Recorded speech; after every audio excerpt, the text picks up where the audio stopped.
ಎಲ್ಲರೂ ಊಟ ಮಾಡಿದ್ರೇನಪ್ಪ? ಏನ್ ಊಟ ಮಾಡಿದ್ರ? ಮಜ್ಜಿಗೆ ಸಾರು ಅನ್ನ. ಯಾಕೆ ಊಟ ಮಾಡ್ತೀರಿ? ಹೊಟ್ಟೆ ಹಸಿವಾಗುತ್ತೆ. ಮತ್ತೆ ಬದುಕಿದೆ ಅಂದ್ರೆ ಊಟ ಮಾಡ್ಬೇಕಲ್ವಾ? ಅಂದ್ರೆ ಪ್ರತಿಯೊಂದು ಜೀವಿಗೂ ಕೂಡ ಆಹಾರ ಬೇಕು. ಯಾಕೆ ಬೇಕು ಅಂತ ಹೋದ್ರೆ ಚೈತನ್ಯ ಬೇಕು. ಚೈತನ್ಯ ಬೇಕು ಅಂದ್ರೆ ಅವರಿಗೆ ಆಹಾರವನ್ನು ಕೊಡ್ಬೇಕಾಗತ್ತಲ್ವಾ? ಅಂದ್ರೆ ಒಬ್ಬ ವ್ಯಕ್ತಿ ತುಂಬಾ ಆರೋಗ್ಯಯುತವಾಗಿರ್ಬೇಕು ಅಂದ್ರೆ ಆಹಾರವನ್ನು ಕೂಡ ಒಂದು ಅಲ್ವಾ? ರೈಟ್. ಆರೋಗ್ಯ ಅಂದ್ರೆ ಏನಂದ್ರೆ ಕಾಯಿಲೆ ಇಲ್ಲದೆ ನಿರೋಗಿಯಾಗಿ ಇರ್ತಕ್ಕಂಥದಕ್ಕೆ ನಾವು ಆರೋಗ್ಯ ಅಂತ ಕರಿತೀವಲ್ವಾ? ರೈಟ್. ಕಾಯಿಲೆ ಅಂತ ಬಂದಾಗ ಯಾವ ತರ ಕಾಯಿಲೆಗಳನ್ನು ನೋಡಿದ್ದೀರಿ ನೀವು? ಆಯ್ತು, ಒಂದೊಂದೇ ಹೇಳ್ತಾ ಹೋಗ್ರಿ, ನಾನು ಲಿಸ್ಟ್ ಮಾಡ್ತಾ ಹೋಗ್ತೀನಿ. ಏನು ನೋಡಿದ್ರಪ್ಪ? ಜ್ವರ ನೋಡಿದ್ರಲ್ವಾ? ರೈಟ್, ಜ್ವರ. ಕೆಮ್ಮು, ಮತ್ತೆ ಜ್ವರ ಅಂದ್ರೆ ಎಲ್ಲ ಬಂತು, ವಿಧ ವಿಧವಾದ ಜ್ವರಗಳೆಲ್ಲ ಬಂತು. ಮತ್ತೆ ಅದು ಕೂಡ ಒಂದು ಮತ್ತೆ ಇಷ್ಟೇ ನೋಡೋದು. ಮತ್ತೆ ಸಿಡುಬು, ಕ್ಯಾನ್ಸರ್,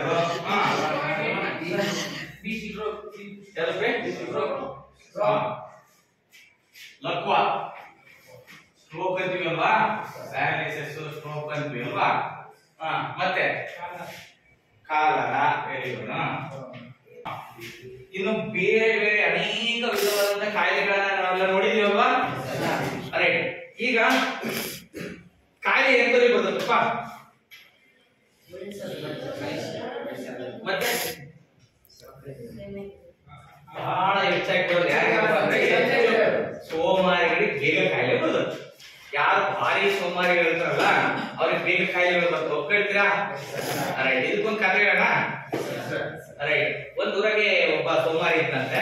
ಎಷ್ಟು ಸೋಮಾರಿ ಅಂದ್ರೆ ಎದ್ದು ಹೋದ್ರೆ ಅಯ್ಯೋ ಎದ್ದು ಹೋಗ್ಬೇಕಲ್ಲ ಬಿಡು, ಆಮೇಲೆ ನೀರು ಕುಡಿದು ಎದ್ದೋಗಿ ನೀರು ಕುಡಿಯಕ್ಕೂ ಕೂಡ ಸೋಮಾರಿತನ ಇದ್ದಂತ. ಓಕೆ, ಹಾಗೆ ಸೋಮಾರಿತನ. ಬಟ್ ಒಳ್ಳೆಯ ಕುಟುಂಬದಲ್ಲಿ ಹುಟ್ಟಿರ್ತಾನ ಅವನು, ಬಹಳ ಶ್ರೀಮಂತ ಕುಟುಂಬದಲ್ಲಿ ಇರ್ತಾನೆ. ಆದ್ರಿಂದ ಅವನಿಗೆ ಕುಂತಲೇ ಎಲ್ಲದೂ ಸಿಗ್ತಾ ಇರುತ್ತೆ. ನೀರ್ ಬೇಕಾದ್ರೆ ನೀರು ಸಿಗ್ತದೆ, ಊಟ ಬೇಕಾದ್ರೆ ಊಟ ಸಿಗುತ್ತೆ, ಎಲ್ಲ ಸಿಗ್ತಾ ಇರುತ್ತೆ. ಆಗ ಒಂದು ದಿನ ಅವನಿಗೆ ಏನಾಗ್ತಾ ಬೇಗನೆ ಕಾಯಿಲೆ ಬಂದ್ಬಿಡ್ತದೆ. ಓಕೆ, ಬಹಳಷ್ಟು ದೊಡ್ಡ ಕಾಯಿಲೆ ಬರುತ್ತೆ. ಆಗ ಸ್ಥೂಲಕಾಯ ಆಗ್ತಾನೆ, ಬಹಳ ತುಪ್ಪ ದೇಹವನ್ನು ಉಣ್ತಾನೆ. ಆಗ ಅವನಿಗೆ ಕಾಯಿಲೆಗಳಿಂದ ಹೋಗಿಸ್ಕೋಬೇಕಲ್ಲ, ಆಗ ಎಲ್ಲ ಪ್ರಯತ್ನ ಮಾಡ್ತಾರೆ, ಆಗ ಹೋಗಲ್ಲ. ಅವನು ಮೊದಲೇ ಸೋಮಾರಿ ಆಗಿರೋದ್ರಿಂದ ದೇಹವನ್ನ ದಂಡಿಸಲಿಕ್ಕೆ ಅವನು ರೆಡಿ ಇರಲ್ಲ. ಆದ್ರಿಂದ ದೇವರ ಮೇಲೆ ನಂಬಿಕೆ ಜಾಸ್ತಿ ಇರ್ತದಲ್ಲ, ಹಂಗೆ ಅವನ ಪೋಷಕರು ಏನ್ ಮಾಡ್ತಾರೆ, ಹೋಗಿ ಅಲ್ಲಿ ಒಬ್ಬ ಒಂದು ಆಶ್ರಮ ಇರ್ತದೆ, ಆಶ್ರಮಕ್ಕೆ ಹೋಗಿ ಕೇಳ್ತಾನೆ, ನಾನು ಸ್ಥೂಲಕಾಯ ಹೋಗ್ಬೇಕು, ನನಗೆ ಕಾಯಿಲೆ ಇದೆ, ವಿಪರೀತ ಕಾಯಿಲೆ ಇದೆ, ನನಗೆ ತುಂಬಾನೇ ಚಿಂತೆ ಆಗಿದೆ, ಇದರಿಂದ ನಾನು ಡಿಪ್ರೆಷನ್ಗೆ ಹೋಗಿದ್ದೀನಿ, ಹಾಗಾಗಿ ನನ್ನ ಕಾಯಿಲೆಯನ್ನು ವಾಸಿ ಮಾಡಬೇಕು ಅಂತ ಕೇಳ್ತಾನೆ. ಅದಕ್ಕೆ ಇದೆಲ್ಲ ಮನುಷ್ಯರಿಂದ ಸಾಧ್ಯ ಇಲ್ಲ, ಇದನ್ನ ಸರಿ ಮಾಡಕ್ ಹೋದ್ರೆ ದೇವರೇ ಬರ್ಬೇಕು. ದೇವ್ರು ಎಲ್ಲಿ ಇರ್ತಾನೆ? ಆ ಬೆಟ್ಟದ ಮೇಲೆ ಇರ್ತಾನೆ ದೇವರು ಅಂತ ಹೇಳಿದೆ ನಾನು. ಅದಕ್ಕೆ ಬೆಟ್ಟದ ಮೇಲೆ ಇರ್ತಾನೆ ಅಂದ್ರೆ ನಾನು ಹೋಗಿ ನೋಡ್ಬೋದಲ್ಲ, ಇಲ್ಲೆಲ್ಲ ಅಷ್ಟು ಹೋಗಕ್ಕಾಗಲ್ಲ. ಆ ಬೆಟ್ಟದ ಪಕ್ಕದಲ್ಲಿ ಒಂದು ಕಲ್ಲಿದೆ, ಆ ಕಲ್ಲನ್ನ ನೀನು ಬೆಟ್ಟದ ಮ್ಯಾಗ ತಳ್ಕೊಂಡು ಹೋಗ್ಬೇಕು, ಹಂಗಾದ್ರೆ ದೇವ್ರು ನಿನಗೆ ಕಾಣ್ತಾನೆ, ಇಲ್ಲಾಂದ್ರೆ ಕಾಣಲ್ಲ ಅಂತ ಹೇಳಿದ್ದಾನೆ. ಅದಕ್ಕೆ ಹೋಗಿ ನೋಡಿದಂತೆ ದೊಡ್ಡ ಬಂಡೆ ಇತ್ತು. ಅದಕ್ಕೆ ಹೋಗಿ ಅದ್ ನೋಡಿ ವಾಪಸ್ ಬಂದ್ಬಿಟ್ಟಂತ. ದೊಡ್ಡ ಬಂಡೆ ಇದೆ, ಅದನ್ನ ಹೆಂಗ್ ತಳ್ಳೋದು, ನನಗೆ ತಳ್ಳಕ್ ಆಗಲ್ಲ, ದೊಡ್ಡ ಬಂಡೆ ಇದೆ, ತುಂಬಾ ದೊಡ್ಡದು ಅಂತ ಹೇಳಿದಂತೆ. ಅದಕ್ಕೆ ಇಲ್ಲ, ನೀನು ಶ್ರದ್ಧೆಯಿಂದ ಹೋಗಿ ತಳ್ಳು, ಆಗುತ್ತೆ ಅಂತ ಹೇಳಿದಂತೆ. ನೀನು ಅದನ್ನ ನೋಡಕ್ ಹೋಗ್ಬೇಡ, ಅದು ಎಷ್ಟು ದೊಡ್ಡದಿದೆ ಅಂತ ನೋಡ್ಬೇಡ, ತುಂಬಾ ಭಕ್ತಿಯಿಂದ ನಾನು ದೇವರನ್ನ ಕಾಣಲೇಬೇಕು ಅಂತ ಹೋಗಿ ಭಕ್ತಿಯಿಂದ ಅದನ್ನ ತಳ್ಳು, ಪ್ರತಿದಿನ ತಳ್ಳು. ಒಂದ್ ದಿನಕ್ಕಾಗ್ಲಿಲ್ಲ, 2ನೇ ದಿನಕ್ಕಾಗುತ್ತೆ, ಇನ್ನು 30 ದಿನ ಅದೇ ಕೆಲಸ ಮಾಡು ನೀನು. ಇನ್ನು 30 ದಿನದ ನಂತರನೂ ಕೂಡ ಬಂಡೆ ಏನೂ ಹೋಗಿರ್ಲಿಲ್ಲ ಅಂದ್ರೆ ನನ್ನ ಹತ್ರ ಮತ್ ಬಾ ಅಂತ ಹೇಳಿದಂತೆ. ಆಯ್ತು ಅಂತ ಪ್ರತಿದಿನ ಪ್ರಯತ್ನ ಮಾಡು ನೀನು ಅಂತ ಹೇಳಿದಂತೆ. ಪ್ರತಿದಿನ ಪ್ರಯತ್ನ ಮಾಡ್ತಾನೆ ಇದ್ದಂತ. ಒಂದು ದಿನ 29 ದಿನ ಆಯ್ತು, 30ನೇ ದಿನ ಇನ್ನು ಯೋಚನೆ ಶುರುವಾಯ್ತಂತೆ, ಏನು ಬಂಡೆ ಹೋಗಿಲ್ಲ, ಮುಂದೆ ಹೋಗಿಲ್ಲ, ಎಲ್ಲಿತ್ತು ಅಲ್ಲೇ ಐತಿ ಅಂತ ಹೇಳಿದಂತೆ. ದಿನ ಪ್ರಯತ್ನ ಮಾಡ್ತಾ ಇತ್ತಲ್ಲ, ಆ ಬಂಡೆ ದೊಡ್ಡ ಬಂಡೆ ಹೋಗೋದು ತಳ್ಳೋದು ಬರೋದು ಮಾಡೋದ್ನಲ್ಲ, ಅದಕ್ಕೆ 35 ದಿನ ಆಯ್ತಂತೆ ವಾಪಸ್ ಬಂದಂತೆ ಆ ಆಶ್ರಮಕ್ಕೆ ಬಂದು, ನೀವ್ ಹೇಳಿದ್ರಿ ಈ ಬಂಡೆ ತಳ್ಳಿದ್ರೆ ಇದು ಭಕ್ತಿಯಿಂದ ತಳ್ಳಿದ್ರೆ ಆಗುತ್ತೆ, ದೇವ್ರು ಕಾಣ್ತಾರೆ ಅಂತ. ಆದ್ರೆ ನನಗೆ ಯಾವ ದೇವರು ಕಾಣಲಿಲ್ಲ, ನನಗೆ ನೀವು ಸರಿಯಾದ ಮಾರ್ಗವನ್ನು ತೋರ್ಲಿಲ್ಲ. ಯಾರು ಹೇಳಿದ್ದು ಹುಚ್ಚ, ನೀವು ಕುತ್ಕೋ ಇಲ್ಲಿ ಅಂತ ಹೇಳಿ ಕೂರಿಸಿದ್ರಂತೆ. ಈಗ ನಿನ್ನ ತೂಕವನ್ನು ನೋಡ್ಕೊಂಡಿದೀಯಾ, ನೀನ್ ಹೆಂಗಿದೀಯಾ ಅಂತ ಗೊತ್ತಾ ಈಗ ಅಂತ ಕೇಳಿದ್ರೆ, ಅದಕ್ಕೆ ನೀನ್ ಈ ಕಾಯಿಲೆ ಏನಾದ್ರು ಇತ್ತಲ್ಲ ಅದು ಐತಾ ಇಲ್ಲ ಅಂತ ಕೇಳಿದ್ರೆ, ಅಯ್ಯೋ ಇಲ್ಲಲ್ಲ ಕಾಯಿಲೆ ಹೋಗ್ಬಿಟ್ಟಿದೆ ನನಗೆ ಅಂತೇಳಿ ಅಂದಂತೆ. ಯಾಕಂದ್ರೆ ದೊಡ್ಡ ಬಂಡೆ ಹೋಗಿ ದಿನಾ ತಳ್ಳೋದು ಬರೋದು, ದೇಹ ದಂಡನೆ ಆಗ್ತಾ ಇತ್ತು.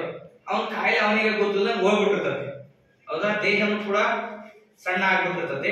ಆಗ ಅವನಿಗೆ ಕಾಯಿಲೆ ಎಲ್ಲ ಹೋಗಿದೆ ಅಂದ್ರೆ ಮತ್ತೆ ಯಾಕೆ ನೀನ್ ದೇವ್ರು ನೋಡ್ಬೇಕು ಅಂದ್ರೆ, ನೀನ್ ಆರೋಗ್ಯದಲ್ಲಿ ನಿನ್ನ ದೇವ್ರಿದೆ, ಅದನ್ನ ಸರಿಯಾಗಿ ನೋಡ್ಕೋ ಅಂತ ಹೇಳಿದ್ ನಾವು. ಓಕೆ, ಏನ್ ಗೊತ್ತಾಗುತ್ತೆ ಇದರಿಂದ ನಿಮಗೆ? ಏನ್ ಗೊತ್ತಾಗುತ್ತೆ? ನಾವು ದೇಹದ ಆರೋಗ್ಯವನ್ನ ಕಾಪಾಡ್ಕೊಳ್ಬೇಕು ಅಂದ್ರೆ ಮುಖ್ಯವಾಗಿ ಏನೇನ್ ಬೇಕು? ಒಳ್ಳೆ ಆಹಾರ ಬೇಕು, ಜೊತೆಗೆ ಚಟುವಟಿಕೆ ಬೇಕು, ನಮಗೆ ಕೆಲಸ ಬೇಕು, ದೇಹಕ್ಕೆ ಕೆಲಸ ಬೇಕು, ಹೌದಾನೆ? ಅವೆರಡನ್ನೂ ಇಟ್ಕೊಂಡಿದ್ರೆ ನಾವು ಚೆನ್ನಾಗಿ ಇಟ್ಕೋಬಹುದು ದೇಹವನ್ನ. ಓಕೆ, ಇದನ್ನ ಹೊರತಾಗಿಯೂ ಕೂಡ ನಾವು ಕಾಯಿಲೆಗೆ ಬೀಳುವಂತಹ ಸಂದರ್ಭಗಳು ಬರ್ತದೆ. ಎಂತೆಂತ ಸಂದರ್ಭಗಳು ಬರ್ತದೆ? ಒಂದು ಅಪಘಾತಗಳಿಂದ ಆಗ್ಬೋದು, ಹಾಗೆ ಹೇಳಿ ಹೌದು, ಓಕೆ, ಕ್ರಿಮಿಕೀಟಗಳಿಂದ ಕೂಡ ಕಾಯಿಲೆಗಳು ಬರ್ತಾ ಇರ್ತವೆ. ಓಕೆ, ಅಂದ್ರೆ ಬೇರೆಯವರಿಂದ, ಬೇರೆ ವಸ್ತುಗಳಿಂದ, ಬೇರೆ ಜೀವಿಯಿಂದ ಅಥವಾ ಬೇರೆಯವರಿಂದ ಕಾಯಿಲೆ ಬರ್ತದೆ ನಮಗೆ ಅಂದ್ರೆ ಅದನ್ನೆಂತ ಕಾಯಿಲೆ ಅಂತ ಕರೀಬಹುದು?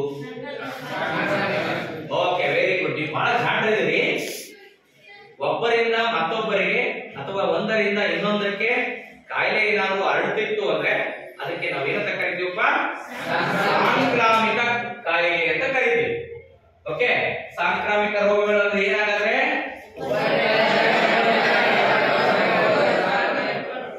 ಒಂದು ಜೀವಿಯಿಂದ ಇನ್ನೊಂದು ಜೀವಿಗೆ ಅಥವಾ ಒಬ್ಬ ವ್ಯಕ್ತಿಯಿಂದ ಮತ್ತೊಬ್ಬ ವ್ಯಕ್ತಿಗೆ ಸುಲಭವಾಗಿ ಹರಡಬಹುದಾದಂತಹ ಕಾಯಿಲೆಗಳನ್ನ ನಾವು ಸಾಂಕ್ರಾಮಿಕ ಕಾಯಿಲೆಗಳು ಅಂತ ಕರೀತೀವಿ. ಹೇಳಪ್ಪ ನೀನು ನೋಡೋಣ.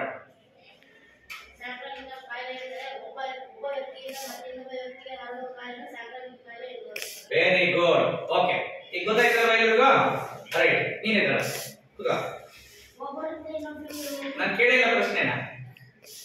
ಒಂದೆರಡು ಸಾಂಕ್ರಾಮಿಕ ಕಾಯಿಲೆಗಳ ಹೆಸರು ಹೇಳಿ. ಡೆಂಗ್ಯೂ, ಯಾರಪ್ಪ? ಡೆಂಗ್ಯೂ, ಮಲೇರಿಯಾ, ಇವು ಸಾಂಕ್ರಾಮಿಕ ಕಾಯಿಲೆನಾ? ಇವು ಸಾಂಕ್ರಾಮಿಕ ಕಾಯಿಲೆನಾ? ಹೌದಾ? ಓಕೆ, ವೆರಿ ಗುಡ್, ಹೌದು. ಹುಡುಗ ರೈಟ್, ನೀನ್ ಹೇಳಿ ಇನ್ನೊಂದು ಹೇಳಿ. ಯಾವ್ದು ಸಾಂಕ್ರಾಮಿಕ ಕಾಯಿಲೆ? ಕೊರೋನಾ.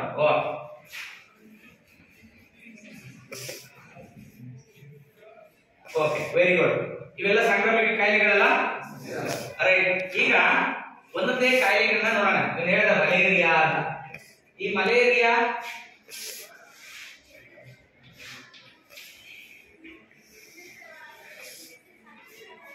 ಕೇಳಿದ್ರಾ?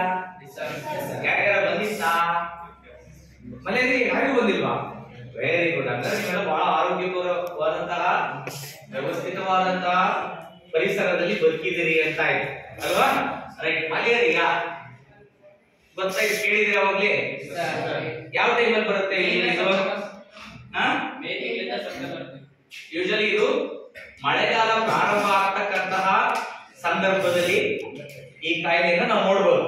ಅಂದ್ರೆ ಮೇದಲ್ಲಿ ಶುರುವಾಗ್ಲಿಕ್ಕೆ ಪ್ರಾರಂಭ ಆಗುತ್ತಲ್ವಾ, ಆ ಟೈಮಲ್ಲಿ ಸೊಳ್ಳೆಗಳ ಪ್ರಮಾಣ ಜಾಸ್ತಿ ಆಗ್ತಾ ಹೋಗುತ್ತೆ ಅಲ್ಲ. ಸೊಳ್ಳೆಗಳು ಯಾವಾಗ ಜಾಸ್ತಿ ಆಗುತ್ತಲ್ಲ ಆಗ ಮಲೇರಿಯಾ ಕಾಯಿಲೆ ಬರ್ತದೆ.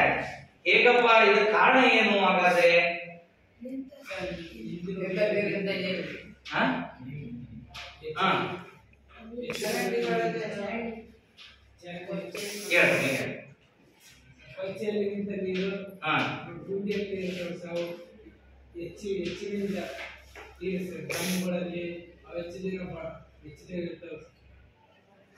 ಒಟ್ಟಾರೆಯಾಗಿ ನಾವು ವಾತಾವರಣವನ್ನ ಕಲುಷಿತ ಮಾಡಿದ್ರೆ, ಅಂದ್ರೆ ಕೊಚ್ಚೆ ಇರ್ತಕ್ಕಂಥ ಪ್ರದೇಶದಲ್ಲಿ ಚರಂಡಿ ಗುಂಡಿ ಏನಾರ ನಿಂತಿರ್ತಕ್ಕಂಥ ನೀರು, ಅಂದ್ರೆ ನಾವು ವೇಸ್ಟ್ ಆದಂತ ನೀರನ್ನ ಬಿಡುಗಡೆ ಮಾಡ್ತೀವಲ್ವಾ, ತ್ಯಾಜ್ಯ ವಸ್ತುಗಳನ್ನ ಕಳಿಸ್ತೀವಲ್ವಾ, ಅದನ್ನ ಸರಿಯಾದ ರೀತಿಯಲ್ಲಿ ಕಳಿಸದೆ ಎಲ್ಲರ ಗುಂಡಿನಲ್ಲಿ ಪಚ್ಚೆಯಲ್ಲಿ ನಿಂತಿತ್ತು ಅಂದ್ರೆ ಅಂತ ಸಂದರ್ಭದಲ್ಲಿ ಅಲ್ಲಿ ಸೊಳ್ಳೆಗಳ ಮೊಟ್ಟೆ ಇಡೋದು ಜಾಸ್ತಿ, ಅಲ್ಲಿ ಸೊಳ್ಳೆಗಳ ಸಂತತಿ ಹೆಚ್ಚುತ್ತೆ, ಆದ್ರಿಂದ ಸುಲಭವಾಗಿ ಸೊಳ್ಳೆಗಳ ಮೂಲಕ ಕಾಯಿಲೆ ಹರಡುತ್ತೆ.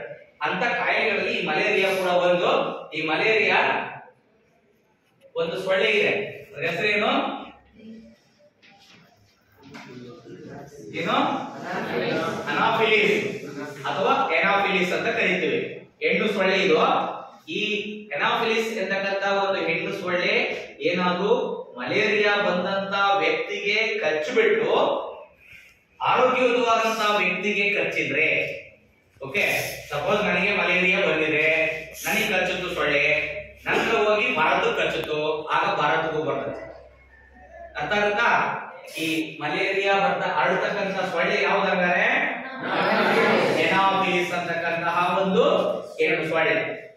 ಇದು ಹೇಗೆ ಸಂತತಿಯನ್ನ ಹೆಚ್ಚು ಮಾಡ್ಕೊಳ್ತದೆ ಅಂದ್ರೆ ಕೊಚ್ಚೆ ಗುಂಡಿಗಳು, ನಿಂತಿರ್ತಕ್ಕಂಥ ನೀರು, ಹಾಗೆ ಚರಂಡಿಗಳಲ್ಲಿ, ಈ ಗದ್ದೆ ಚಾನಲ್ ಸೀಡ್ ಮೇಲೆ ನೋಡಿದಿರ ಗದ್ದೆಗಳು ಇರ್ತದೆ, ಭತ್ತ ನಾಟಿ ಮಾಡ್ತಾರಲ್ವಾ, ಅದಕ್ಕೆ ಗದ್ದೆ ಅಂತ ಕರಿತೀವಿ. ಗದ್ದೆಗಳ ಸಮೀಪದಲ್ಲಿ ಹೆಚ್ಚು ಸಂತತಿಯನ್ನ ವೃದ್ಧಿ ಮಾಡ್ಕೊಳ್ತಾವ ಅವೆಲ್ಲ. ಯಾಕಂದ್ರೆ ಅದಕ್ಕೆ ಬೇಕಾಗಿರ್ತಕ್ಕಂಥ ವಾತಾವರಣ ಇರ್ತದೆ, ನಿಂತಿರ್ತಕ್ಕಂಥ ಕೊಚ್ಚೆ ನೀರು, ಗಲೀಜ್ ನೀರೆಲ್ಲ ಇರುತ್ತಲ್ಲ, ಅದ್ರ ಮೇಲೆ ಮೊಟ್ಟೆ ಇಟ್ಟು ಆ ಸಂತತಿಯನ್ನ ಹೆಚ್ಚು ಮಾಡ್ತಾರೆ. ಇದಕ್ಕೊಂದು ನಿಮಗೆ ಪೂರ್ವ ಜ್ಞಾನ ಇರಲಿ ಅಂತ ಹೇಳಿ ಹೇಳ್ತಾ ಇದ್ದೀನಿ. ನೋಡೋಣ, ಯಾರಾದ್ರೂ ಗೊತ್ತಿದ್ದವ್ರು ಇದ್ರೆ ಹೇಳಿ. ಈ ಸೊಳ್ಳೆಗಳ ಸಂತತಿ ಎಷ್ಟು ಪ್ರಮಾಣದಲ್ಲಿ ಹೆಂಗ್ ಆಗ್ತದೆ? ಒಂದ್ ಸೊಳ್ಳೆ ಎಷ್ಟು ದಿನ ಬದುಕಬಹುದು ಅಂದಾಜು? 3 ರಿಂದ 4 ದಿನ ಬದುಕುತ್ತೆ. ಓಕೆ, ಒಂದು ಸೊಳ್ಳೆ 3 ರಿಂದ 4 ದಿನ ಬದುಕುತ್ತೆ. ಎಷ್ಟು ಮರಿ ಮಾಡುತ್ತೆ?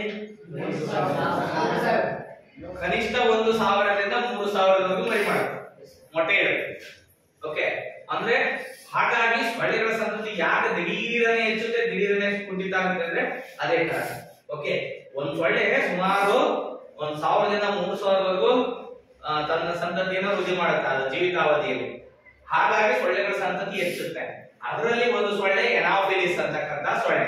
ಈ ಎನಾಫಿಲಿಸ್ ಸೊಳ್ಳೆ ಏನಾದ್ರು ಮಲೇರಿಯಾ ಬಂದಿರತಕ್ಕಂಥ ವ್ಯಕ್ತಿಗೆ ಕಚ್ಚಿ ಆರೋಗ್ಯಯುತವಾದಂತಹ ವ್ಯಕ್ತಿಗೆ ಕಚ್ಚಿದಾಗ ನಮಗೆ ಯಾವ ಕಾಯಿಲೆ ಬರುತ್ತೆ? ಮಲೇರಿಯಾ ಕಾಯಿಲೆ ಬರುತ್ತೆ. ಹಾಗೆ ಇದ್ರ ಲಕ್ಷಣ ಹೆಂಗಿರ್ತತಿ? ಮಲೇರಿಯಾ ಕಾಯಿಲೆ ಬಂತು ಅಂತ ನನಗೆ ಹೆಂಗ್ ಗೊತ್ತಾಗುತ್ತೆ ಹೇಳೋಣ? ಈ ಮಲೇರಿಯಾ ಬಂದತೆ ಅಂತ ನಮ್ಗೆ ಹೆಂಗ್ ಗೊತ್ತಾಗುತ್ತಪ್ಪ? ಓಕೆ, ಪರೀಕ್ಷೆ ಮಾಡಿದಾಗ ಬಹಳ ಗೊತ್ತಾಗ್ತದೆ ಹಂಗಾರೆ. ಅಂದ್ರೆ ಡಾಕ್ಟರ್ ಹೇಳ್ಬೇಕು, ಅವಾಗ ಗೊತ್ತಾಗುತ್ತೆ. ಲಕ್ಷಣಗಳು ಏನು ನಿನಗೆ ಮಲೇರಿಯಾ?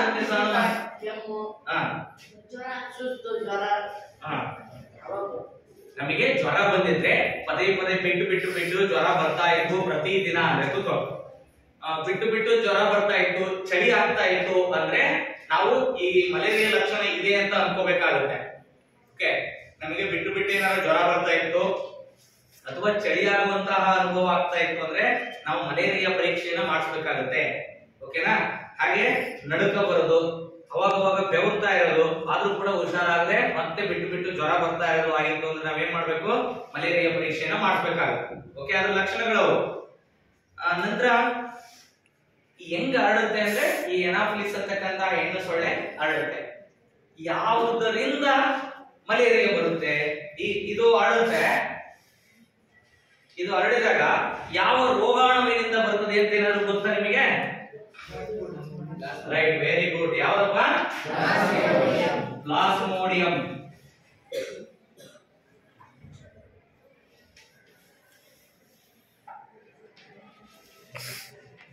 ಪ್ಲಾಸ್ಮೋಡಿಯಂ ಅಂತಕ್ಕಂತ ರೋಗಾಣುವಿನಿಂದ ಯಾವುದು ಮಲೇರಿಯಾ ಕಾಯಿಲೆ ಬರ್ತದೆ. ಇದನ್ನ ಬಹಳಷ್ಟು ಬಾರಿ ಅನೇಕ ಸ್ಪರ್ಧಾತ್ಮಕ ಪರೀಕ್ಷೆಗಳಲ್ಲೂ ಕೂಡ ಕೇಳಿದ್ದಾರೆ. ಸರಿಯಾಗಿ ನೆನ್ಪಿಡ್ಕೋಬೇಕು ನೀವು. ಓಕೆ, ನಿಮಗೆ ಫಿಸಿಕಲ್ ಎಜುಕೇಶನ್ ಹೆಂಗಿದ್ರು ನಮ್ಗೆ ಆನ್ಯುವಲ್ ಎಕ್ಸಾಮ್ ನಲ್ಲಿ ಇಲ್ಲ ಅಂತ ಬಿಟ್ರೆ ಒಂದೊಂದ್ಸರಿ ನಿಮ್ಮ ಜೀವನದ ಎಕ್ಸಾಮ್ ಗಳಲ್ಲಿ ಕೈ ಕೊಡ್ತದೆ ಇದು. ಅರ್ಥ ಆಯ್ತಾ? ಈಗ ಮಾಡಿದೀವಿ ಎನಾಫಿಲಿಸ್ ಅಂತಕ್ಕಂಥ ಹೆಣ್ಣು ಸೊಳ್ಳೆ ಮಲೇರಿಯಾ ಕಾಯಿಲೆಯನ್ನು ಹರಡುತ್ತೆ ಅಂತ ಹೇಳಿದ್ವಿ. ಯಾವ ರೋಗಾಣುವಿನಿಂದ ಬರುತ್ತೆ ಮಲೇರಿಯಾ ಕಾಯಿಲೆ? ಇದನ್ನ ಸುಮಾರು ಬಾರಿ ಕೇಳಿದ್ದಾರೆ ಸ್ಪರ್ಧಾತ್ಮಕ ಪರೀಕ್ಷೆಗಳಲ್ಲಿ, ಪೊಲೀಸ್ ಎಂಟ್ರೆನ್ಸ್ ಅಲ್ಲಿ, ಶಿಕ್ಷಕರ ನೇಮಕಾತಿನಲ್ಲಿ ಕೂಡ ಕೇಳಿದ್ದಾರೆ. ಓಕೆನಾ? ಪ್ಲಾಸ್ಮೋಡಿಯಂ ಅಂತಕ್ಕಂಥ ರೋಗಾಣುವಿನಿಂದ ಯಾವುದು ಮಲೇರಿಯಾ ಕಾಯಿಲೆ ಬರ್ತದೆ. ಈ ಮಲೇರಿಯಾ ಕಾಯಿಲೆ ಬರ್ಲಿಕ್ಕೆ ಕಾರಣ ಯಾರು? ಪ್ಲಾಸ್ಮೋಡಿಯಂ. ಇದನ್ನ ಯಾರು ಹೊತ್ತು ಆರೋಗ್ಯಯುತವಾದಂತ ವ್ಯಕ್ತಿಯ ದೇಹಕ್ಕೆ ಕಳಿಸ್ತಾರೆ? ಅಂತ ಸೊಳ್ಳೆ. ಓಕೆ, ಈ ರೋಗಾಣು ಏನಿದೆಯಲ್ಲ, ಈ ರೋಗಾಣು ಆರೋಗ್ಯವಂತ ದೇಹಕ್ಕೆ ಸೇರಿದಾಗ ಯಾಕೆ ಕಾಯಿಲೆ ಬರುತ್ತೆ ಅಂದ್ರೆ, ಒಬ್ಬ ಆರೋಗ್ಯವಂತವಾದಂತಹ ವ್ಯಕ್ತಿಗೆ ಈ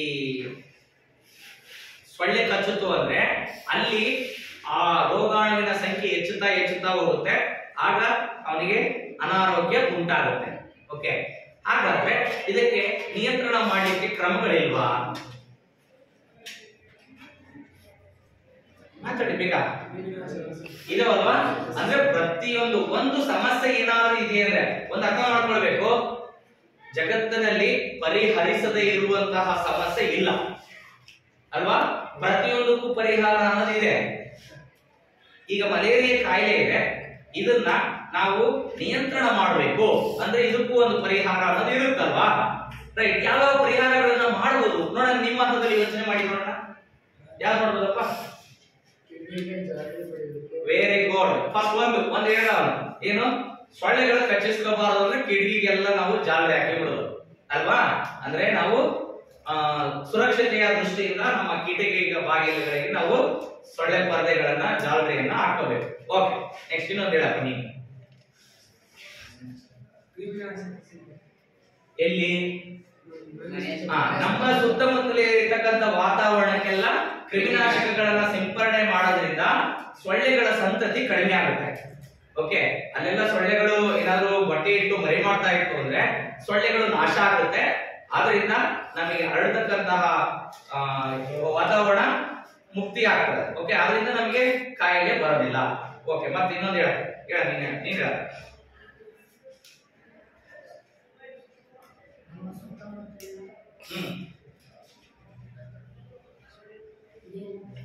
ನೀರು ಹೇಳು, ಹೌದು ಹೇಳು, ಸರಿ ಕಣ, ಹೌದು ಹೇಳು. ನಿಂತ್ಕೊಳ್ಳದೆ ಇರೋದು ವ್ಯವಸ್ಥೆ ಮಾಡ್ಕೊಳ್ಬೇಕು. ಅಂದ್ರೆ ನಮ್ಮ ಸುತ್ತ ಇರ್ತಕ್ಕಂಥ ಪರಿಸರವನ್ನು ಹೆಂಗ್ ಇಟ್ಕೋಬೇಕಪ್ಪ ಅಂದ್ರೆ ತುಂಬಾ ಶುಚಿಯಾಗಿ, ಪಚ್ಚೆ ಗುಂಡಿ ಇಲ್ಲದೆ ಇರೋ ರೀತಿನಲ್ಲಿ, ನೀರು ನಿಂತ್ಕೊಳ್ಳದೆ ಇರೋ ರೀತಿನಲ್ಲಿ ನಾವು ಇಟ್ಕೊಂಡ್ವಿ ಅಂದ್ರೆ ಅಲ್ಲಿ ಏನಾಗುತ್ತೆ, ಸೊಳ್ಳೆಗಳು ಮೊಟ್ಟೆ ಇಡಲ್ಲ. ಆದ್ರಿಂದ ಸೊಳ್ಳೆಗಳ ಸಂತತಿ ಜಾಸ್ತಿ ಆಗಲ್ಲ. ಆದ್ರಿಂದ ನಮಗೆ ಕಾಯಿಲೆಗಳು ಬರೋದಿಲ್ಲ. ಓಕೆ, ಅಂದ್ರೆ ಪಚ್ಚೆ ನೀರು ಮನೆಯ ಸುತ್ತ, ಶಾಲೆ ಸುತ್ತ ನಿಲ್ದೇ ಇರೋ ರೀತಿನಲ್ಲಿ ನಾವು ವ್ಯವಸ್ಥೆಯನ್ನ ಮಾಡ್ಕೊಂಡಿರ್ಬೇಕು. ಶುಚಿಯಾದ ಪರಿಸರವನ್ನ ನಾವು ಇಟ್ಕೊಂಡಿರ್ಬೇಕು. ಓಕೆ, ನಂತರ ಇನ್ನೊಂದು ರೈಟ್. ಮತ್ತೇನಾದ್ರು ಪರಿಹಾರಗಳಿದೆಯಾ? ನಿಮ್ಮಿಂದ ಆಗಲ್ಲಪ್ಪ, ದೊಡ್ಡದೇನೋ ಹೊಂಡ ಇದೆ ಅಥವಾ ಗದ್ದೆ ಇದೆ, ಏನೋ ಇದೆ ನಿಮ್ಮ ಮನೆ ಪಕ್ಕ, ಅದನ್ನ ನಿಮ್ಗೆ ಸರಿ ಮಾಡಕ್ಕೆ ಆಗ್ತಿಲ್ಲ. ಆಗ ಏನಾದ್ರು ಮಾಡ್ಬೋದಾ? ಸೊಳ್ಳೆ ಪರದೆಗಳನ್ನ ಹಾಕಬೇಕು, ಒಂದು ಔಷಧಿಗಳನ್ನ ಸಿಂಪಡಣೆ ಮಾಡಬೇಕು, ಕೀಟನಾಶಕಗಳನ್ನ. ನಂತರ ಕ್ರಿಮಿನಾಶಕಗಳನ್ನ ಆ ನೀರಿಗೆ, ನಿಂತಿರ್ತಕ್ಕಂಥ ನೀರಿಗೆ ಹಾಕೋದ್ರಿಂದ ಅಲ್ಲಿ ಸೊಳ್ಳೆಗಳು ಮೊಟ್ಟೆ ಇಡೋದಿಲ್ಲ. ಓಕೆ, ಮುಂಜಾಗ್ರತಾ ಕ್ರಮಗಳನ್ನ ಅನುಸರಿಸಲಿಕ್ಕೆ ಸೂಕ್ತವಾದ ಸಲಹೆಗಾರರಿಂದ ನಾವು ಸಲಹೆಯನ್ನು ಪಡ್ಕೊಂಡು ಆ ಭಾಗದಲ್ಲಿ ಇರ್ತಕ್ಕಂಥ ಸೊಳ್ಳೆಗಳಿಂದ ನಾವು ರಕ್ಷಣೆಯನ್ನ ಪಡ್ಕೊಳ್ಬೇಕು. ಓಕೆ, ಆದ್ರಿಂದ ನಾವು ಈ ಮುಂಜಾಗ್ರತಾ ಕ್ರಮವನ್ನ ನಾವು ಈ ರೀತಿಯಾಗಿ ಅನುಸರಿಸಬಹುದು. ಅನುಸರಿಸಿದ್ದೆ ಆದ್ರೆ ನಾವು ಮಲೇರಿಯಾ ಕಾಯಿಲೆನ ಏನ್ ಮಾಡಬಹುದು? ತಡೆ ಹಿಡಿಯಬಹುದು. ಈಗ ನಾವು ಹೆಚ್ಚಿನ ಭಾಗ ನೋಡ್ತಾ ಇದ್ರೆ ಮೊದಲು ಇದ್ದಂತೆ ಈಗಿಲ್ಲ, ಬಹಳ ನಿಯಂತ್ರಣಕ್ಕೆ ಬಂದಿದೆ. ಬಹಳಷ್ಟು ಮೊದಲೆಲ್ಲ ಮಲೇರಿಯಾ ಬಂತು ಅಂದ್ರೆ ಬಹಳಷ್ಟು ಜನಕ್ಕೆಲ್ಲ ಬರ್ತಾ ಇತ್ತು. ಆದ್ರೆ ಈಗಿನ ಸ್ಥಿತಿಯಲ್ಲಿ ನಮಗೆ ಹೆಚ್ಚು ಮಲೇರಿಯಾ ಕಾಣ್ತಾ ಇಲ್ಲ. ಯಾಕೆಂದ್ರೆ ಅವೇರ್ನೆಸ್ ಇದೆ, ಜಾಗೃತಿ ಇದೆ, ವ್ಯಕ್ತಿಗಳಲ್ಲಿ ಜಾಗೃತಿ ಇದೆ. ಹಾಗಾಗಿ ಅದನ್ನ ನಿಯಂತ್ರಣ ಮಾಡ್ತಕ್ಕಂಥ ಸಾಮರ್ಥ್ಯವನ್ನ ಮನುಷ್ಯ ಪಡ್ಕೊಂಡಿದ್ದಾನೆ. ಆದ್ರೂ ಕೂಡ ಹೆಚ್ಚಿನದಾಗಿ ನಾವು ನಿಯಂತ್ರಣವನ್ನ ಮಾಡ್ತಕ್ಕಂತಹ ಕ್ರಮಗಳನ್ನ ಅನುಸರಿಸಿದ್ದೆ ಆದ್ರೆ ನಾವು ಮಲೇರಿಯಾ ಏನ್ ಮಾಡಬಹುದು? ತಡೆಗಟ್ಟಬಹುದು. ಈಗ ಮಲೇರಿಯಾಗೆ ಸಂಬಂಧಪಟ್ಟಂತೆ ನಿಮಗೇನಾದ್ರು ಡೌಟ್ಗಳು ಇದೆಯಾ? ಇಲ್ಲ. ಈಗ ಕೇಳ್ಬೋದಾ? ಪ್ರಶ್ನೆ ಕೇಳ್ಬೋದಾ? ನಾವು ಕೇಳ್ಬೋದಾ? ಯಾವ ರೋಗಾಣುವಿನಿಂದ ಮಲೇರಿಯಾ ಕಾಯಿಲೆ ಬರ್ತದೆ?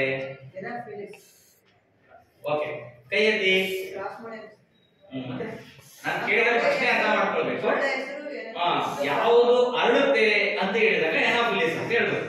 ನಿಮಗೆ ಸ್ಪರ್ಧಾತ್ಮಕ ಪರೀಕ್ಷೆಗಳಲ್ಲಿ ಕೇಳುವಾಗ ಹಿಂಗೆ ಕನ್ಫ್ಯೂಸ್ ಮಾಡಿ ಕೊಟ್ಟಿರ್ತಾರೆ. ಯಾವ ರೋಗಾಣುವಿನಿಂದ ಬರುತ್ತೆ ಅಂತ ಕೊಟ್ಟಿರ್ತಾರೆ. ಅವಾಗ ಪ್ಲಾಸ್ಮೋಡಿಯಂ ಕೊಟ್ಟಿರ್ತಾರೆ, ಎನಾಫಿಲಿಸ್ ಅಂತ ಕೊಟ್ಟಿರ್ತಾರೆ. ಮಲೇರಿಯಾ ಅಂದ ತಕ್ಷಣ ನಿಮಗೆ ಎನಾಫಿಲಿಸ್ ಬರುತ್ತೆ, ಪಟ್ ಅಂತ ಎನಾಫಿಲಿಸ್ ಹಾಕ್ಬಿಡ್ತೀವಿ ಅಲ್ವಾ? ಆದ್ರೆ ಮಲೇರಿಯಾ ಬರೋದು ಯಾವ ರೋಗಾಣುವಿನಿಂದ? ಪ್ಲಾಸ್ಮೋಡಿಯಂ ಅಂತಕ್ಕಂಥ ರೋಗಾಣುವಿನಿಂದ ಯಾವ್ದು ಬರುತ್ತಪ್ಪ? ಮಲೇರಿಯಾ ಕಾಯಿಲೆ ಬರ್ತದೆ. ಓಕೆ, ನೆಕ್ಸ್ಟ್ ಇನ್ನೊಂದು ಯಾವ್ದಾದ್ರು ಹೇಳ್ತೀರಾ ನೋಡೋಣ. ಮತ್ತೆ ಓಕೆ, ಯಾವುದು? ಕಾಲರಾ.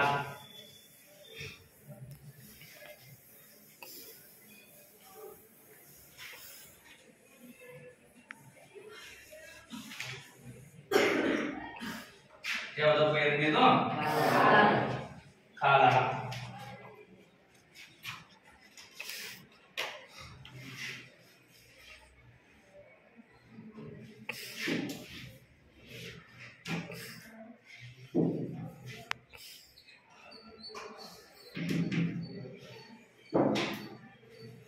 ನೋಡಿದ್ರೆ ಕಾಲರಾ ಬಂದಿರಲ್ಲ ಅಥವಾ ನಿಮಗೆ ಯಾರಿಗಾರ ಬಂದಿತ್ತಾ? ಯಾರಿಗೂ ಬಂದಿಲ್ಲ. Very good. ಅಂದ್ರೆ ನೀವೆಲ್ಲ ಆರೋಗ್ಯವಂತರು.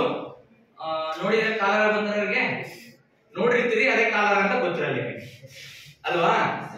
ವಿಶೇಷವಾಗಿ ಇದು ಯಾವ ತಿಂಗಳಲ್ಲಿ ಬರ್ತದೆ ಅಂತ ಹೇಳ್ಬೇಕು. ನಾನು ಒಂದು ಕ್ಲೂ ಕೊಡ್ತೀನಿ ನಿಮಗೆ. ಮಾವಿನ ಹಣ್ಣಿನ ಸೀಸನ್ ಇರ್ತದಲ್ವಾ? ಮಾವಿನ ಹಣ್ಣಿನ ಸೀಸನ್ ನಾಗೆ ಹೆಚ್ಚು ಕಾಲರಾ ಬರ್ತದೆ. ಯಾಕಪ್ಪ ಮಾವಿನ ಹಣ್ಣಿನ ಸೀಸನ್ ಬರ್ತದೆ ಅಂದ್ರೆ ನೊಣಗಳು ಜಾಸ್ತಿ ಇರ್ತವೆ. ಅಕ್ಟೋಬರ್ ತಿಂಗಳಿಗೆ, ಮೇನಿಂದ ಹಿಡ್ಕೊಂಡು ಅಕ್ಟೋಬರ್ ತಿಂಗಳವರೆಗೂ ಮಾವಿನ ಹಣ್ಣು ಇರುತ್ತಲ್ವಾ? ಅವಾಗ ಮಾವಿನ ಹಣ್ಣಿನ ಸಿಪ್ಪೆ ಎಷ್ಟು ಆ ಸೀಸನ್ ಅಲ್ಲಿ ನೊಣಗಳ ಸಂತತಿ ಹೆಚ್ಚುತ್ತೆ. ಓಕೆ, ಯಾಕಂದ್ರೆ ಅದಕ್ಕೆ ಪೂರಕವಾದಂತಹ ವಾತಾವರಣ ಇರೋದ್ರಿಂದ ನೊಣಗಳ ಸಂತತಿ ಹೆಚ್ಚುತ್ತೆ. ಈ ನೊಣಗಳಿಂದ ಈ ಕಾಲರಾ ಕಾಯಿಲೆ ಹರಡುತ್ತೆ. ಹೇಗೆ ಹರಡುತ್ತೆ ಅಂದ್ರೆ ಏನೇನು ಕಾರಣ ಇದಕ್ಕೆ? ವಿಬ್ರಿಯೋ ಕಾಲರಾ ಅಂತಕ್ಕಂಥ ರೋಗಾಣುವಿನಿಂದ ಕಾಲರಾ ರೋಗ ಬರುತ್ತೆ. ಯಾವ ರೋಗಾಣುವಿನಿಂದ? ಇವು ನೆನ್ಪಿಟ್ಕೋಬೇಕು ಸರಿಯಾಗಿ. Okay, vibrio cholera. Vibrio cholera ಅಂತಕ್ಕಂಥ ರೋಗಾಣುವಿನಿಂದ ಈ ಕಾಲರಾ ರೋಗ ಹರಡುತ್ತೆ. ಹಾಗೆ ಹೇಗೆ ಹರಡುತ್ತೆ ಅಂದ್ರೆ ನೀರಿನ ಮೂಲಕ ಹರಡುತ್ತೆ, ಆಹಾರದ ಮೂಲಕ ಹರಡುತ್ತೆ. ಈ ಕಾಲರಾ ಕಾಯಿಲೆ ನೀರಿನ ಮೂಲಕ ಮತ್ತೆ ಆಹಾರದ ಮೂಲಕ. ಅತಿ ಹೆಚ್ಚಾಗಿ ಹರಡೋದು ನಮಗೆ ನೀರಿನ ಮೂಲಕನೇ ಹರಡುತ್ತೆ. ಆಯ್ತಾ? ಯಾಕೆ ಅಂದ್ರೆ ನಾವು ಕುಡಿತಕ್ಕಂತ ನೀರು ನದಿ ನೀರು ಆಗಿತ್ತು ಅಂದ್ರೆ ಅಲ್ಲಿ ನೊಣಗಳು ಏನಾದ್ರು ಸಂತತಿ ಇತ್ತು ಅಂದ್ರೆ ಆ ರೋಗಾಣು ಯಾವುದು ವಿಬ್ರಿಯೋ ಕಾಲರಾ ಅಂತಕ್ಕಂಥ ರೋಗಾಣು ನೊಣಗಳ ಮೂಲಕನೇ ಯಾಕೆ ಹರಡುತ್ತೆ ಅಂದ್ರೆ ಅದು ನೊಣಗಳ ಕಾಲಿನಲ್ಲಿ ಅದು ಒಂದು ಆಹಾರದ ಮೇಲೆ ಅಥವಾ ಕಲುಷಿತ ವಸ್ತುವಿನ ಮೇಲೆ ಅಥವಾ ಕೊಳೆತಿರ್ತಕ್ಕಂಥ ವಸ್ತುವಿನ ಮೇಲೆ ಅದು ನೊಣ ಕೂತ್ಕೊಳ್ಳುತ್ತೆ. ಕೊಳೆತಿರ್ತಕ್ಕಂಥ ವಸ್ತು ಮೇಲೆ ನೊಣ ಕೂತ್ಕೊಳ್ಳುತ್ತಲ್ವಾ? ಅದು ಅಲ್ಲಿಂದ ಬಂದು ನಾವು ಕುಡಿತಕ್ಕಂಥ ನೀರಿನ ಮೇಲೆ ಅಥವಾ ನಾವು ಉಪಯೋಗಿಸ್ತಕ್ಕಂಥ ಆಹಾರಗಳ ಮೇಲೆ ಕುಳಿತಾಗ ಅಲ್ಲಿರ್ತಕ್ಕಂಥ ವಿಬ್ರಿಯೋ ಕಾಲರಾ ಅಂತಕ್ಕಂಥ ರೋಗಾಣು ಏನಾದ್ರು ನಮ್ಮ ಆಹಾರದಲ್ಲಿ ಬೆರೆತು ನಮ್ಮ ದೇಹವನ್ನ ಸೇರ್ಕೊಳ್ತು ಅಂದ್ರೆ ನಮಗೆ ಕಾಲರಾ ರೋಗ ಬರುತ್ತೆ. ಓಕೆ, ಯಾವ ರೋಗಾಣುವಿನಿಂದ ಬರುತ್ತೆ? ವಿಬ್ರಿಯೋ ಕಾಲರಾದ ಮೂಲಕ ನಮಗೆ ಕಾಲರಾ ರೋಗ ಬರುತ್ತೆ. ಇದರ ಲಕ್ಷಣಗಳು ಹೇಗಿರ್ತವೆ? ಲಕ್ಷಣಗಳು ಹೇಗಿರ್ತಾವಪ್ಪ? ಕಾಲರಾ ಬಂತು ಅಂತ ನಮ್ಗೆ ಹೆಂಗ್ ಗೊತ್ತಾಗುತ್ತೆ? ರೈಟ್, ವಾಂತಿ ಭೇದಿ ಆಗೋದು. ನಿಮಗೆ ನೋಡೋದು ಹೆಂಗೆ? ಹೊಟ್ಟೆ ತೊಳಸ್ದಂಗೈತಿ, ಜೊಳ್ಳಂತ ಭೇದಿ ಆಗುತ್ತೆ. ಹೌದಾ? ಆಮೇಲೆ ಪದೇ ಪದೇ ಆಗ್ತಾ ಇದೆ, ಪದೇ ಪದೇ ವಾಂತಿ ಆಗ್ತಾ ಇದೆ ಅಂದ್ರೆ ಅದು ಕಾಲರಾ ಲಕ್ಷಣ. ಓಕೆ, ಕಾಲರಾ ಬಂದಿದೆ ಅಂತ ನಾವು ಆಸ್ಪತ್ರೆಗೆ ದಿಢೀರನೆ ಹೋಗಿ ಕಾಲರಾ ಪರೀಕ್ಷೆಯನ್ನ ಮಾಡಬೇಕು. ಇದನ್ನ ನಾವು ಬಿಟ್ಕೊಳ್ತಾ ಹೋದ್ರೆ ಏನಾಗ್ಬಿಡುತ್ತೆ ಅಂದ್ರೆ ನಮ್ಮ ದೇಹದಲ್ಲಿ ನೀರಿನ ಅಂಶ ತುಂಬಾ ಕಡಿಮೆ ಆಗ್ಬಿಡುತ್ತೆ, ಡಿಹೈಡ್ರೇಷನ್ ಆಗುತ್ತೆ. ಓಕೆ, ನೀರಿನ ಅಂಶ ಸಂಪೂರ್ಣವಾಗಿ ಕಡಿಮೆ ಆಗ್ಬಿಡುತ್ತೆ. ವಿಶೇಷವಾಗಿ ನೀರಿನ ಅಂಶ ಕಡಿಮೆ ಆದ ತಕ್ಷಣನೇ ಏನಾಗುತ್ತೆ? ದೇಹ ತುಂಬಾ ನಿತ್ರಾಣ ಆಗುತ್ತೆ. ನಮಗೆ ಈ ನಮ್ಮ ಕಾಫ್ ಮಜಲ್ಸ್ ಹಾಗೆ ದೇಹದಲ್ಲಿರ್ತಕ್ಕಂಥ ಶಕ್ತಿನೇ ಕ್ಷೀಣಿಸಿದಂಗ ಆಗುತ್ತೆ. ಓಕೆ, ನಿತ್ರಾಣ ಆಗ್ಬಿಡ್ತೀವಿ. ಹಾಗಾಗಿ ನೀರಿನ ಅಂಶ ಕಡಿಮೆ ಆಗುವಂತ ಲಕ್ಷಣ ಕಾಣ್ತು ದೇಹದಲ್ಲಿ ಅಂದ್ರೆ ತುಂಬಾ ನಿತ್ರಾಣ ಆದ್ವಿ, ದೇಹ ತುಂಬಾ ಸುಸ್ತಾಯ್ತು ಅಂದ್ರೆ ನಾವು ಕಾಲರಾ ಪರೀಕ್ಷೆಯನ್ನ ಮಾಡ್ಬೇಕಾಗುತ್ತೆ. ಹಾಗೆ ರಕ್ತದ ಒತ್ತಡ ತುಂಬಾ ಕಡಿಮೆ ಆಗ್ತದೆ, ಜೊತೆಗೆ ಹೊಟ್ಟೆ ನೋವು, ವಿಪರೀತ ಹೊಟ್ಟೆ ನೋವು ಬರುತ್ತೆ ಕಾಲರಾ ಬಂದಾಗ. ಓಕೆ, ಇಂಥ ಲಕ್ಷಣಗಳು ಯಾವ್ದು ಕಂಡು ಬಂದ್ರೆ ಏನ್ ಮಾಡ್ಬೇಕು? ನಾವು ಏನ್ ಮಾಡ್ಬೇಕಪ್ಪ? ಆಸ್ಪತ್ರೆಗೆ ಹೋಗಿ, ದಿಢೀರನೆ ಆಸ್ಪತ್ರೆಗೆ ಹೋಗಿ ವೈದ್ಯರನ್ನ ಸಂಪರ್ಕಿಸಬೇಕು, ಜೊತೆಗೆ ಕಾಲರಾ ಪರೀಕ್ಷೆಯನ್ನ ಮಾಡಿಸ್ಬೇಕು. ಹೇಗೆ ಹರಡುತ್ತೆ ಇದು? ಕಾಲರಾ ರೋಗ ಹೇಗೆ ಹರಡುತ್ತೆ? ನೊಣಗಳ ಮೂಲಕ, ನುಸಿ, ಸೊಳ್ಳೆ, ಜಿರಳೆ, ಇನ್ನು ಅನೇಕ ಕೀಟಗಳ ಮೂಲಕ ಕಾಲರ ರೋಗ ಹರಡುತ್ತೆ. ಈ ಕಲುಷಿತವಾದಂತಹ ನೀರು ಮಲಗಳ ಮೇಲೆ, ಅಂದ್ರೆ ಕಾಲರ ಬಂದಂತ ವ್ಯಕ್ತಿ ಮಲ ವಿಸರ್ಜನೆ ಮಾಡ್ತಾರೆ. ಅಂತ ಟೈಮಲ್ಲಿ ಅವನೇನಾದ್ರ ಬಯಲು ಮಲ ವಿಸರ್ಜನೆ ಮಾಡ್ತಾ ಇದ್ದ ಅಂದ್ರೆ ಅಂತ ಮಲ ವಿಸರ್ಜನೆ ಮೇಲೆ ಯಾವ್ದಾದ್ರು ಕೀಟಗಳು, ನೊಣಗಳು, ಸೊಳ್ಳೆಗಳು ಇಂಥವೇನಾರ ಕೂತು ಯಾವ್ದೋ ಆಹಾರದ ಮೇಲೆ ಅಥವಾ ನೀರಿನ ಮೇಲೆ ಕೂತಾಗ ಅದು ಬೇರೆಯವರಿಗೆ ದೇಹ ಸೇರ್ಕೊಳ್ತಕ್ಕಂಥ ಸಂದರ್ಭ ಬರ್ಬೋದು. ಅಂತವ್ರಿಗೆ ಬೇಗನೆ ಕಾಲರ ಹರಡುತ್ತೆ. ಓಕೆ, ಹಾಗೆ ಏನ್ ಮಾಡ್ಬೇಕಪ್ಪ ನಾವು, ಏನು ಮುಂಜಾಗ್ರತಾ ಕ್ರಮಗಳನ್ನ ಹೆಂಗ್ ಅನುಸರಿಸಬೇಕಾಗಾದ್ರೆ ಏನ್ ಮುಂಜಾಗ್ರತಾ ಕ್ರಮ ಅನುಸರಿಸಬೇಕು, ಹೆಂಗ್ ತಡೆಗಟ್ಟಬಹುದು? ಈಗ ಸೊಳ್ಳೆಗಳು ತಡೆಗಟ್ಟೋದು ಹೇಳಿದ್ರಲ್ವಾ, ಈ ಸೊಳ್ಳೆಗಳು ತಡೆಗಟ್ಟಿದ್ರೆ ಮಲೇರಿಯಾ ಕಂಟ್ರೋಲ್ ಆಗ್ಬಿಡುತ್ತದೆ. ಸೊಳ್ಳೆ ಇರ್ಲಿಲ್ಲ ಅಂದ್ರೆ ನಿಮಗೆ ಮಲೇರಿಯಾ ಬರೋದೇ ಇಲ್ಲ ಅಲ್ವಾ. ಈಗ ಕಾಲರ ಬರೋದು ಹೆಂಗೆ, ಆಹಾರಗಳ ಮೂಲಕ ಬರ್ತದೆ. ಇದನ್ನ ಹೆಂಗ್ ತಡೆಗಟ್ಟಬೇಕು ಮತ್ತೆ?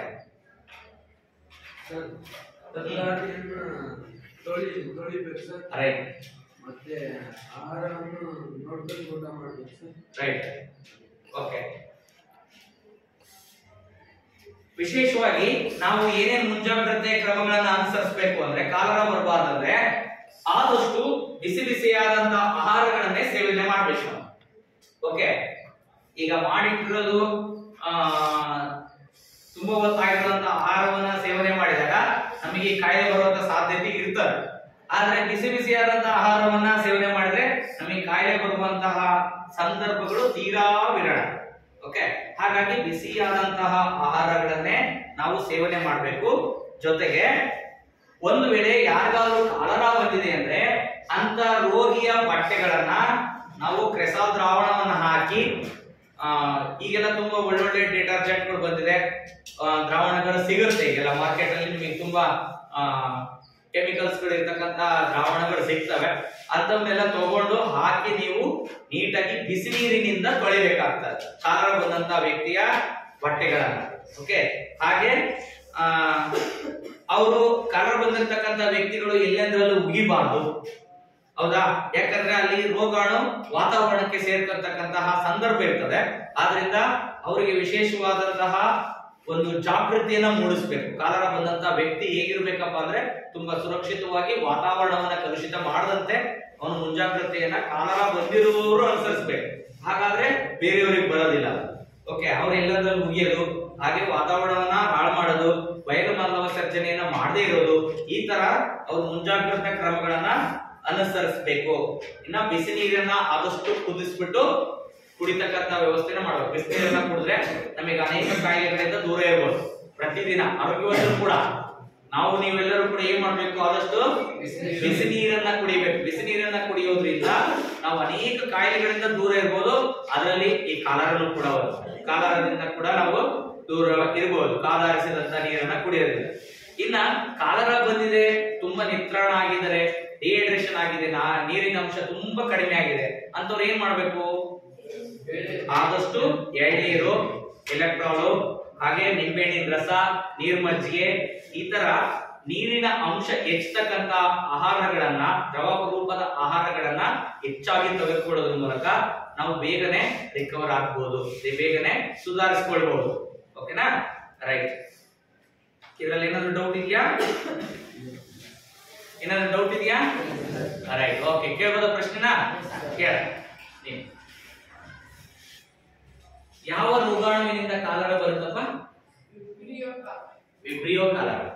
Okay, very good. ಯಾವುದರ ಮೂಲಕ ಹರಡುತ್ತೆ?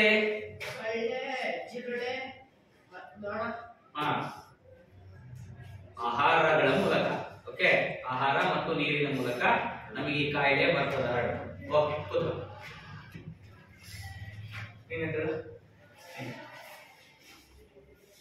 ಪ್ಲಾಸ್ಮೋಡಿಯಂ ಇಂದ ಯಾವ ಕಾಯಿಲೆ ಬರ್ತದ? ಮಲೇರಿಯಾ ಬರುತ್ತೆ. ಎನಾಫಿಲಿಸ್ ಯಾವ ರೋಗಾಣುವನ್ನ ಹರಡುತ್ತೆ? ಎನಾಫಿಲಿಸ್ ಯಾವ ರೋಗಾಣುವನ್ನ ಹರಡುತ್ತೆ?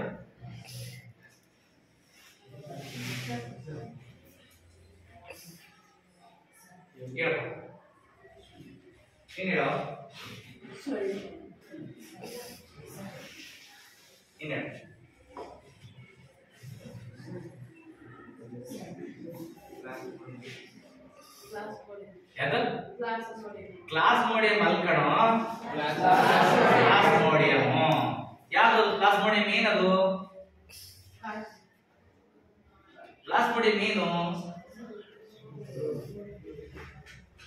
ಏನಪ್ಪ ಕ್ಲಾಸ್ ಮೀಡಿಯಂ ಏನು ಅದು?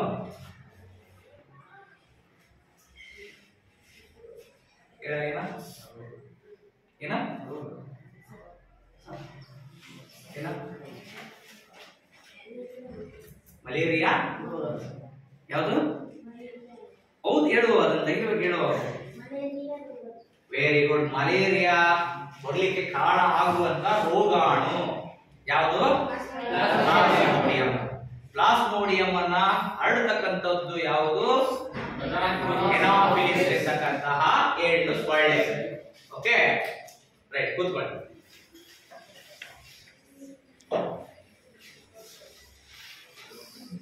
ವಿಬ್ರಿಯೋ ಕಾಲರೆ ರೋಗಾಣುಗಳು ಯಾವುದರ ಮೂಲಕ ಮನುಷ್ಯನ ದೇಹವನ್ನು ಸೇರಿಕೊಳ್ಳುತ್ತದೆ?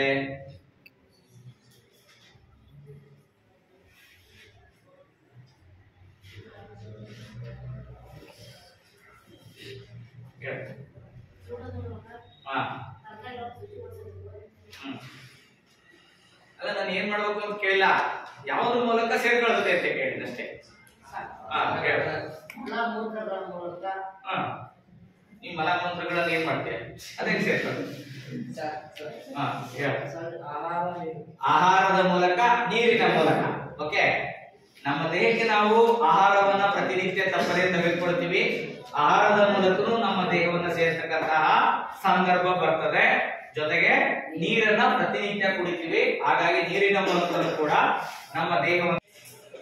ಓಕೆ, ನಿಮಗೆ ಇವತ್ತಿನ ಪಾಠದಲ್ಲಿ ಮಲೇರಿಯಾ ಮತ್ತೆ ಕಾಲರಾ ಸಾಂಕ್ರಾಮಿಕ ರೋಗಗಳನ್ನ ಇವು ಯಾವ ರೀತಿ ಹರಡುತ್ತೆ, ಇದಕ್ಕೆ ಏನು ಮುಂಜಾಗ್ರತಾ ಕ್ರಮಗಳನ್ನ ತೆಗೆದುಕೊಳ್ಬಹುದು, ಇದ್ರ ಲಕ್ಷಣಗಳು ಹೆಂಗಿರ್ತದೆ ಅಂತ ಎಲ್ಲ ತಿಳ್ಕೊಂಡಿರಲ್ವಾ? ನಾಳೆ ನಿಮಗೆ ಒಂದು ಚಟುವಟಿಕೆಯನ್ನು ಕೊಡ್ತೀನಿ. ಏನು ಅಂದ್ರೆ, ಈ ಮಲೇರಿಯಾ ಮತ್ತೆ ಕಾಲರಾ ಇವುಗಳ ಬಗ್ಗೆ ನೀವು ಒಂದು ಟಿಪ್ಪಣಿಯನ್ನ ಬರ್ಕೊಂಡ್ ಬರ್ಬೇಕು ಪ್ರತಿಯೊಬ್ಬರು. ಓಕೆ, ಮಲೇರಿಯಾ ರೋಗದ ಬಗ್ಗೆ ಸಂಪೂರ್ಣವಾದಂತಹ ಮಾಹಿತಿ ಇರಬೇಕು, ಜೊತೆಗೆ ಕಾಲರಾ ರೋಗದ ಬಗ್ಗೆ ಸಂಪೂರ್ಣವಾದಂತಹ ಮಾಹಿತಿ ಇರಬೇಕು. ಇನ್ನ ನಾಳಿನ ತರಗತಿಯಲ್ಲಿ ಮುಂದಿನ ಕೆಲವು ಸಾಂಕ್ರಾಮಿಕ ರೋಗಗಳ ಬಗ್ಗೆ ಚರ್ಚೆಯನ್ನು ಮಾಡೋಣ. ಕ್ಷಯ ರೋಗದ ಬಗ್ಗೆ, ವಿಷಮ ಶೀತ ಜ್ವರದ ಬಗ್ಗೆ ನಾವು ನಾಳಿನ ತರಗತಿಯಲ್ಲಿ ಚರ್ಚೆ ಮಾಡೋಣ. ಹಾಗೆ ಇನ್ಫ್ಲೂಯೆನ್ಸಾ ಬಗ್ಗೆನೂ ಕೂಡ ತಿಳ್ಕೊಳ್ಳೋಣ. ಓಕೆ, ನಾಳಿನ ತರಗತಿಯಲ್ಲಿ ನಿಮಗೆ ಕೊಟ್ಟಿರ್ತಕ್ಕಂಥ ಚಟುವಟಿಕೆ ಏನಾದರೆ ಸಾಂಕ್ರಾಮಿಕ ರೋಗಗಳು, ಮಲೇರಿಯಾ ಮತ್ತೆ ಕಾಲರಾ ಅವುಗಳ ಬಗ್ಗೆ ಟಿಪ್ಪಣಿಯನ್ನ ಬರ್ಕೊಂಡ್ಬರ್ತೀರಲ್ವಾ? Okay, very good. ನಿಮಗೆ ಅರ್ಥ ಆಯ್ತು ಇವತ್ತಿನ ಪಾಠ? ಓಕೆ, ಧನ್ಯವಾದ.